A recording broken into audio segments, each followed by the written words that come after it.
Байболова Мадина Аймырзақызы, Жарылқасын Отарбаев атындағы орта мектептің 10-шы сынып білім алушысымын. Қазір біз өзіміздің ауылдағы Мади магазиніне келіп тұрмыз. Менің болашақтағы арманым осындай үлкен бизнес қылып, үлкен кәсіп орын ашу. Бүгін осы әпкемізден сауалнама алуға келдік. Сәлеметсіз бе? Мен сізге сұрағым, осы магазиннен қандай табыс көзін аласыз? Не болмаса осындай магазин сатқан ыңғайлы ма? Иә, осындай магазинді бастапқыда 500 мыңнан ашқанбыз, қазір 2 миллиондай товарым бар. Және де бір продуктімен шектеліп отырған жоқпыз.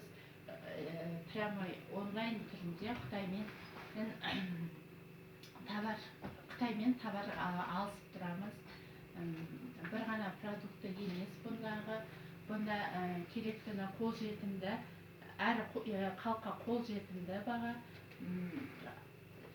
жалғыз продукты емес, мысалы басқа да керекті заттар бар.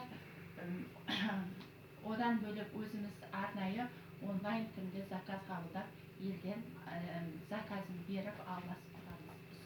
Көп қоспаймыз. Осы магазинді не себепті аштыңыздар, қандай мақсатта?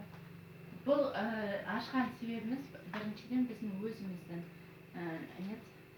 немізге, тұрмыстық жағдайымызға байланысты, әрі халыққа қолжетімді болсын дедік.